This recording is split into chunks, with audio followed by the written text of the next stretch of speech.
We'll now talk about planning a ministry.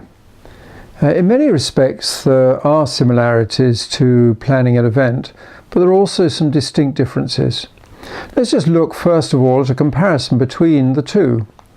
An event tends to be very focused and clear because it's got a distinct endpoint, a defined endpoint. An endpoint that is typically a date and an activity.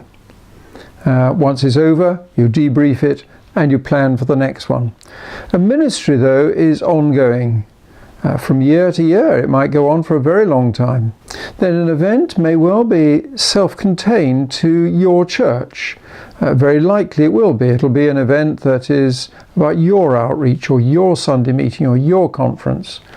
Whereas a ministry, particularly those involved with the poor in the community, very likely will involve other agencies, other churches, other what is known as stakeholders, people who have an interest. And that's very wholesome, very healthy. If you can work together across churches and agencies, addressing social problems, the social problems are within the community. So it's quite good not to be focused only on one church. Then an event, when it's planning, tends to be fairly task-orientated. A lot of activity towards an end point. You then have the event and the people become involved. Whereas ministry with people, with the poor particularly, clearly has a very high people content. And so in the planning, lots of consultation, lots of soundings out of the clients themselves whom you may be seeking to reach, or of other agencies, a lot of people content. An event, the planning tends to be towards an end point, as I've already said, whereas the ministry, you reiterate the planning and the monitoring depending on performance. Typically once a month, once every 6 months, once a year, you have different levels of evaluation and monitoring. So the whole planning is a fluid process that evolves depending on performance, depending on the outcomes of the ministry and successes, however you measure those. We'll talk about that again a little bit later. And then the finances for the two are very different. The finances for an event are quite well defined. You may even be given a budget that you have to work within. Whereas a ministry inevitably is more open-ended, and at different times and different stages you'll be spending more or less. Typically at the beginning there'll be a capital expenditure while you maybe acquire premises and buy equipment and so on. Then maybe there's a flatter phase. Then you get success and you need to look for more funds in order to expand into some other area. So it's more fluid. That doesn't mean you don't budget. A budget is a very, very important tool for establishing a baseline and against which you can then monitor the expenditure. So budgets for both are extremely important, but they just run in slightly different ways. Now, in order to exemplify how we plan a ministry, I'm going to take one that we actually run from our own church, working with people who are homeless. And what we're trying to do is to help in the city of Brighton, where there is multiple deprivation. There are whole swathes of housing, there are whole estates of houses where there are huge needs. Maybe single parents, a woman who has 2 or 3 children, maybe alcoholism, maybe drug addiction, maybe ex-offenders coming out of prison. A very complex situation with a multiplicity of causes. And just for the example of this presentation, I'm going to take just 3 of those causes. One is unemployment. Because people are unemployed, they have too much time on their hands very often and are not generating income. Another would be family breakdown. A lot of single parents, sometimes there is abuse between a husband and wife, or worse still, between parents and children. And so that is a major element leading towards a general picture of deprived families or dysfunctional families. Another one is homelessness, that people don't actually have any homes. Often this is men, but not exclusively. And you find they've lost a job, they've had a divorce, the wife and the children have kept the house, and they're out on the street, sleeping rough, even in the cold weather. And so there are three issues that I'm taking, just by way of example, that contribute to this deprivation, hence making it multiple because there are three of them.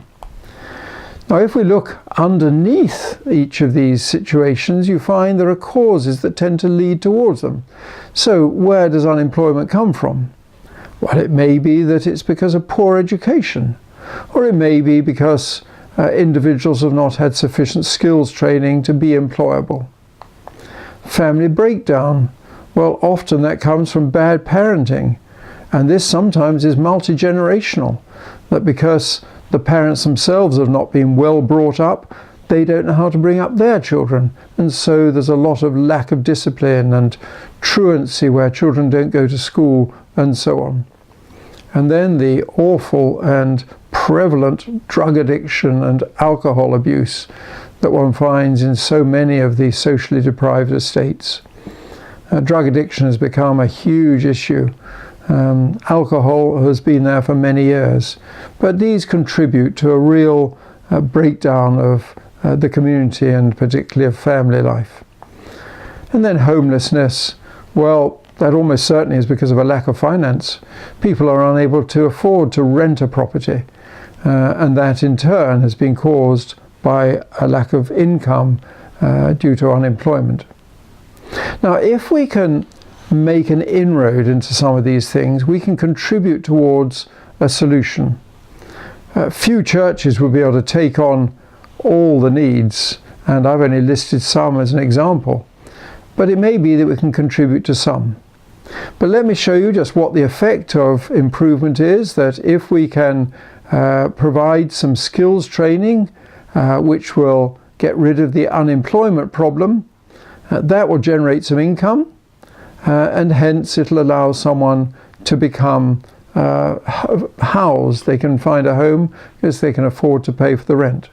Similarly, if we can educate people to get off drugs, get off drink, maybe take them through a detoxification program, if we can train people in parenting, something that churches should be really good at, and thus they can restore family life. If we can provide some skills training and some education which leads to employment, then you can provide employment for people. And so on the right hand side there in red are the solutions to the problems that are in black, and they lead to solutions or contribute to solutions to the widespread problem of multiple deprivation.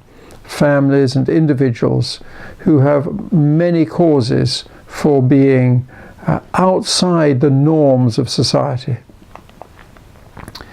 So the quality of life is improved, and that gets rid of some of these issues. Now, there's a thing called a log frame, a logical framework, which is widely used internationally in areas of development or poverty relief, because it has the benefits of providing a logical structure to follow as you're carrying out your planning for the ministry.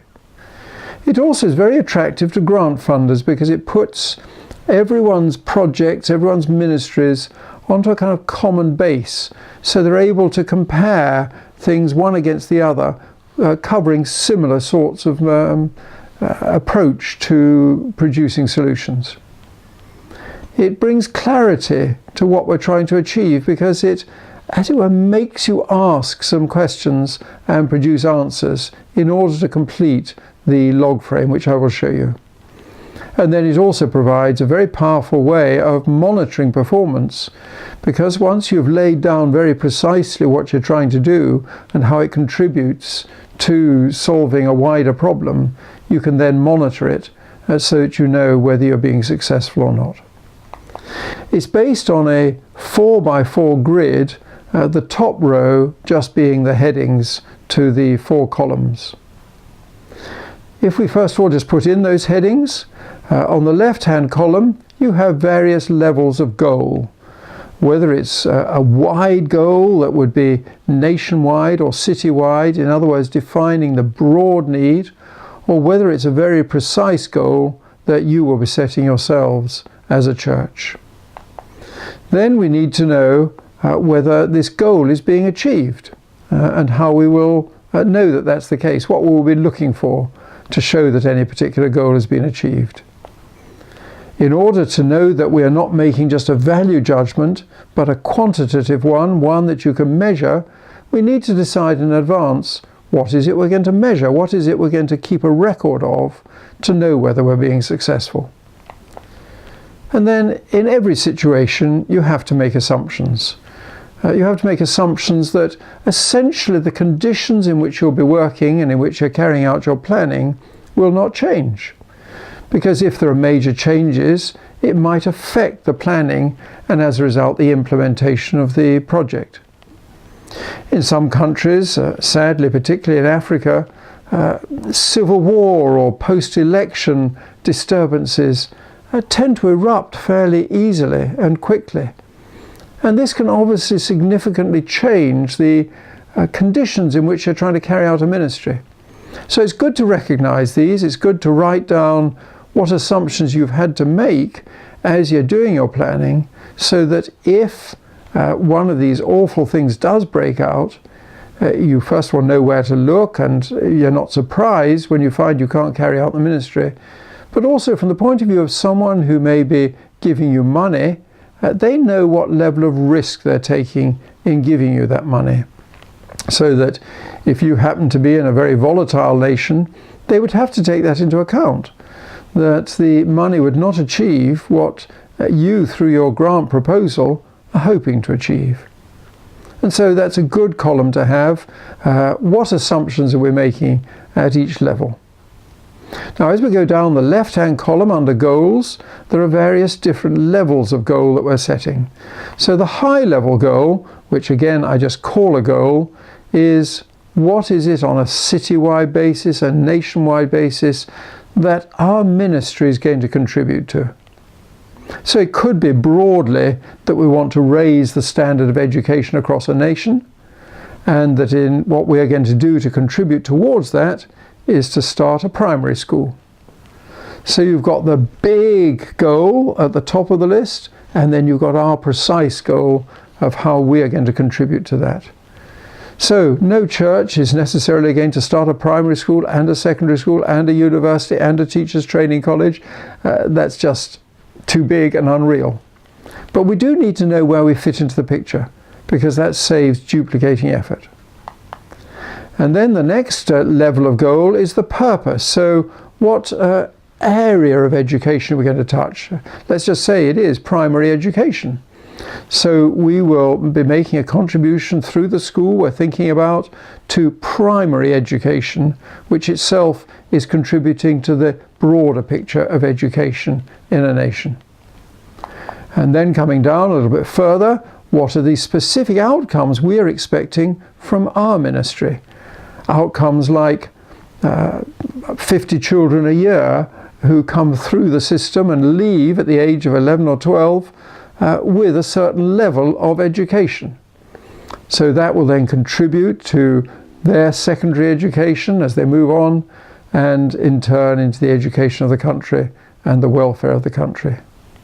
And then we come down to the nitty-gritty detail of activities that we are going to be wanting to carry out in order to fulfill the bigger goal, but in order to achieve our particular outcomes. Now, there are two other columns there that at the activities level won't be used, and I use those for budgeting. So we have a budget for all of the activities, and also quantifying the resources or stating the resources that we'll need to carry out those activities.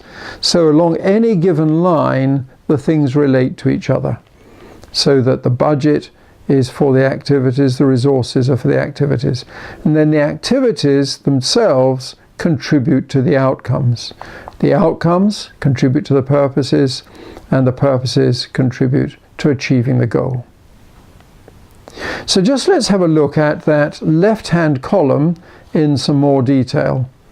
And let us assume that we are going to go ahead with this ministry that we have here in Brighton of trying to help people particularly who are homeless. And we want to provide a safe and positive environment in which people can experience emotional healing and be equipped for independent living. People who are on the street have been rejected. They've got very little self-esteem. They may have come through a divorce. They may never see their children.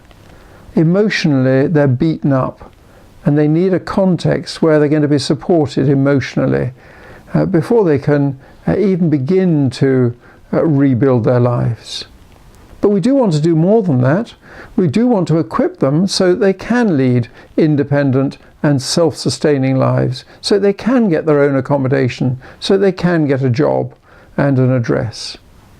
So the outcome we're looking for is a safe and positive environment in which people can experience emotional healing and be equipped for independent living. Well, what might we do to be able to achieve those outcomes? We could do many activities. I've listed just 3 here, but typically there will be 20 or 30.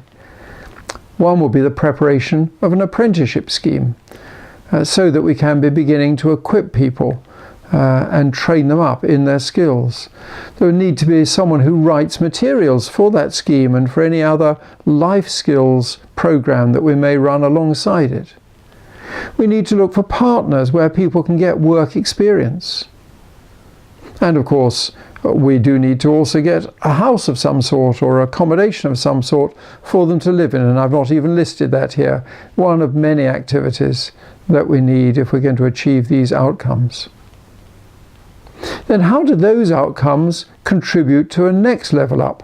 Well, the purpose of doing this is to enable those who are homeless to be equipped and to move from dependency to independency.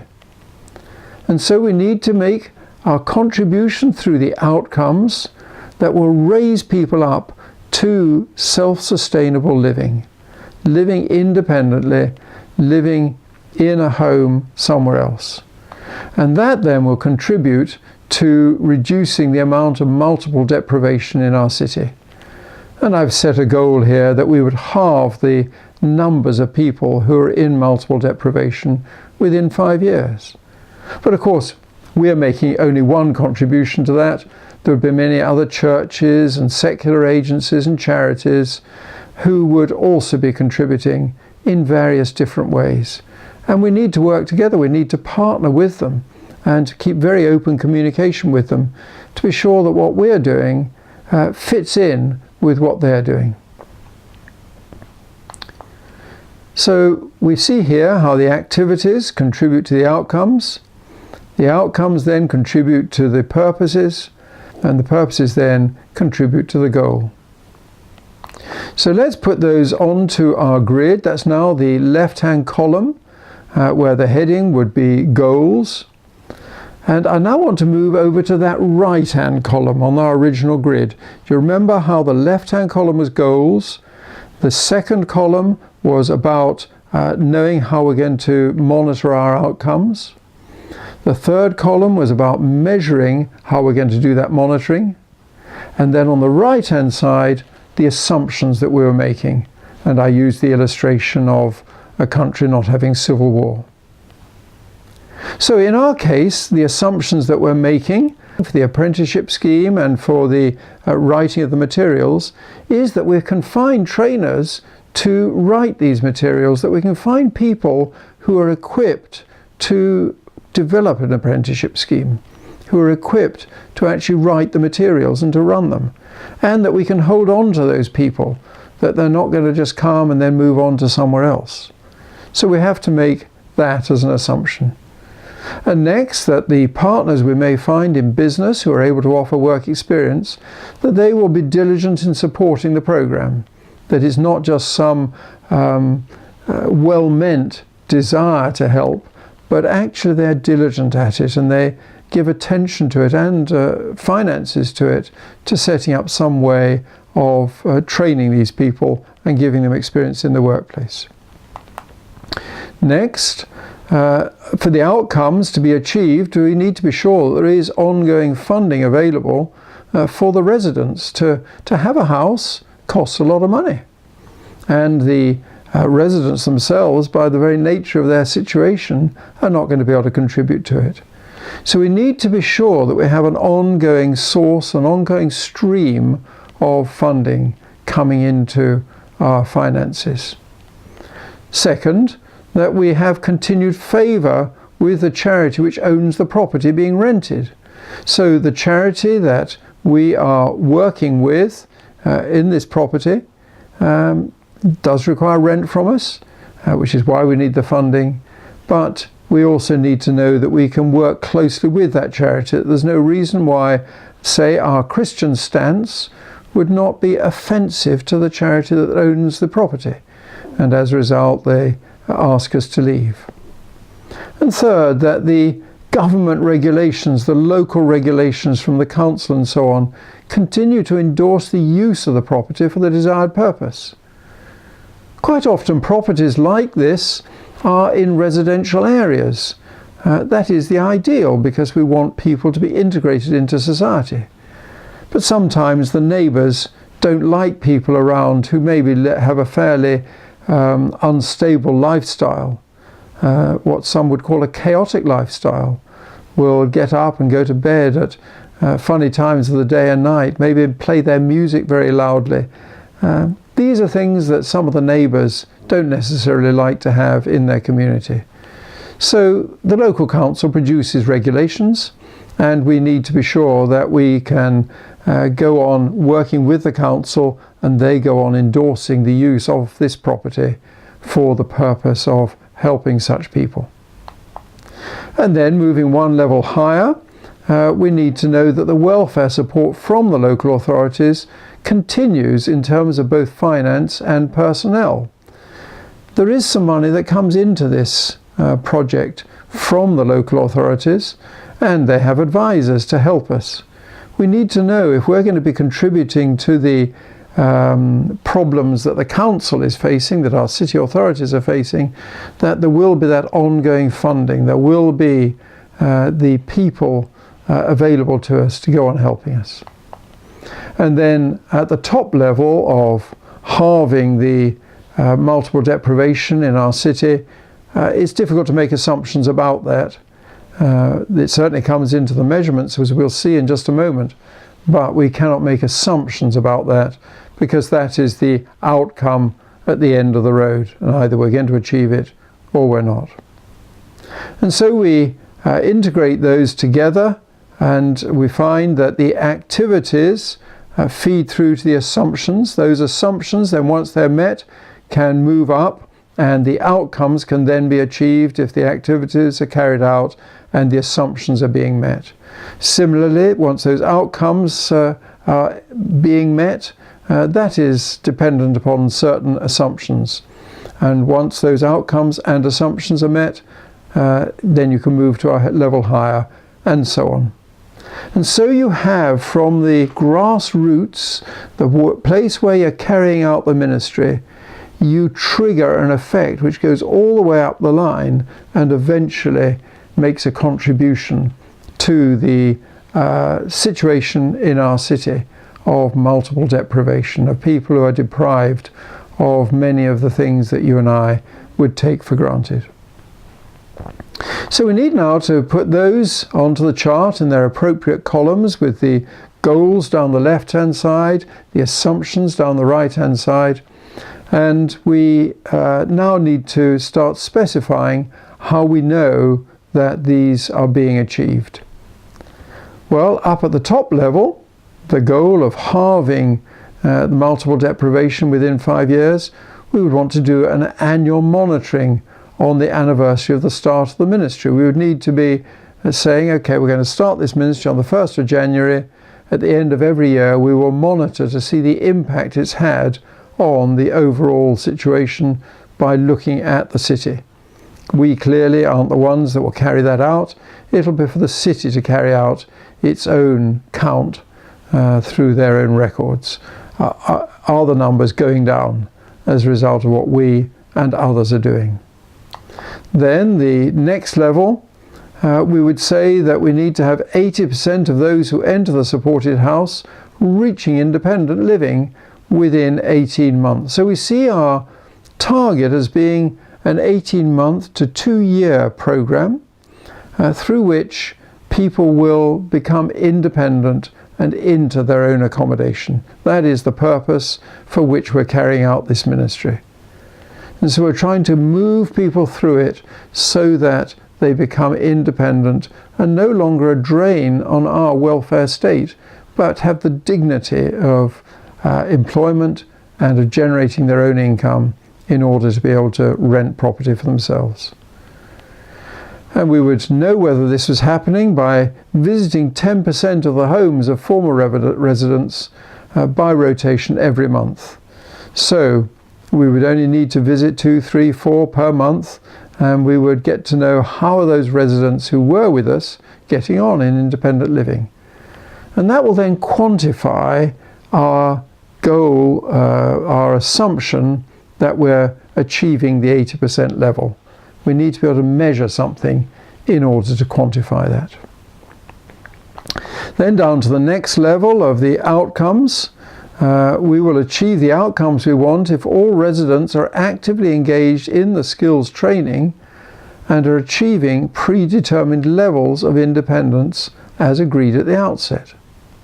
So when a resident comes to us in the first place, we lay out before them a pathway that we expect them to follow.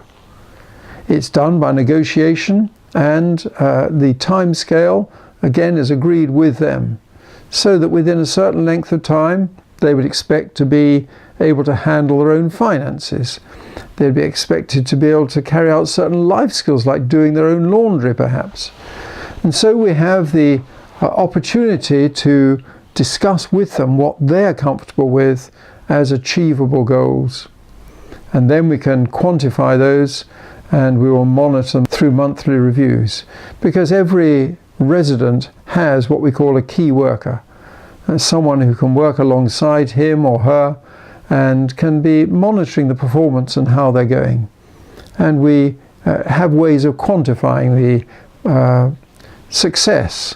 We have a scale 1 to 10 in various areas of life, so that we can see how independent someone is becoming and whether they're on course to achieve what the whole purpose of the ministry is.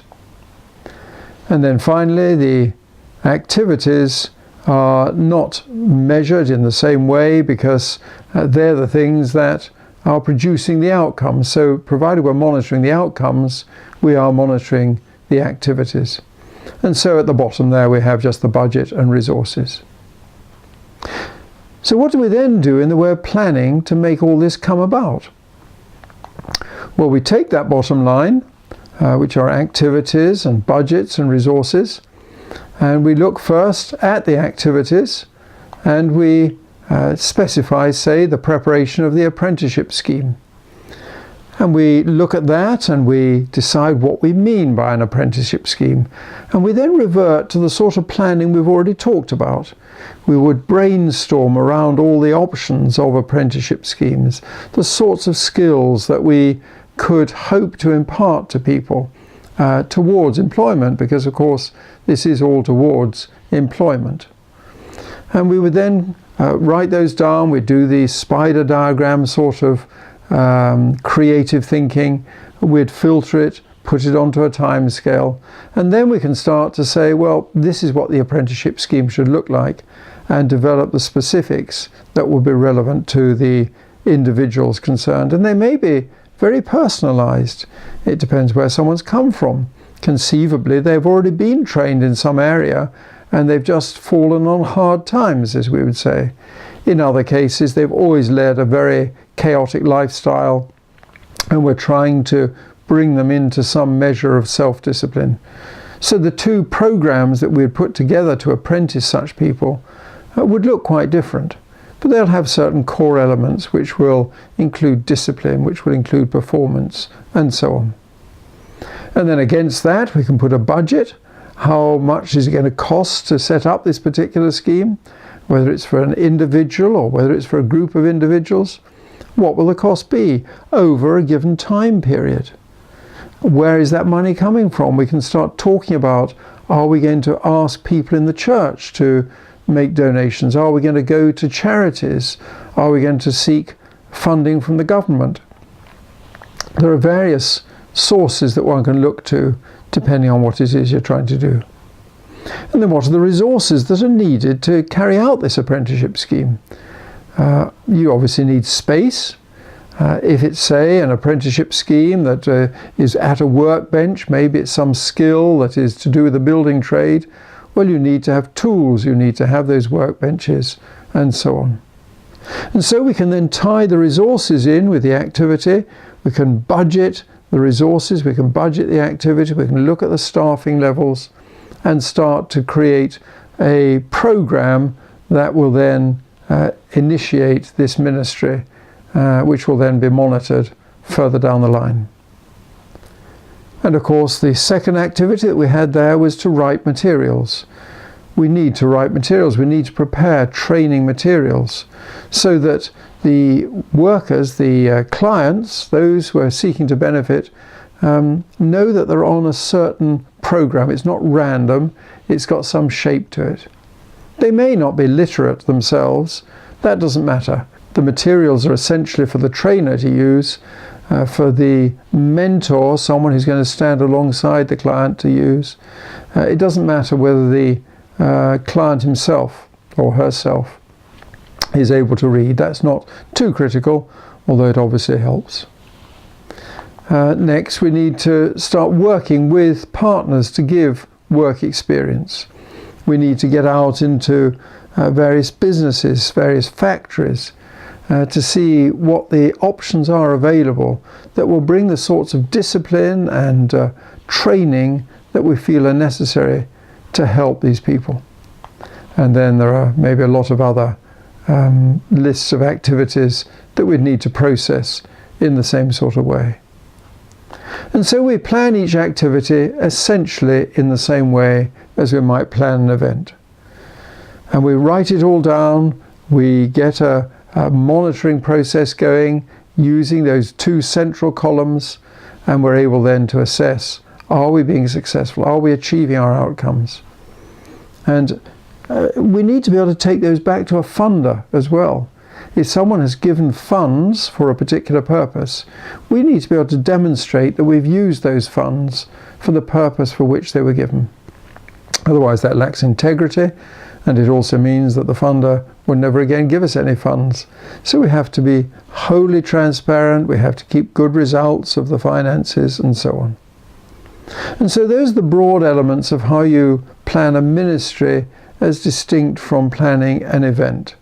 You have this log frame, this structure on which you can put the answers to questions you must ask for every level and for every column. So we come to the end of this particular series.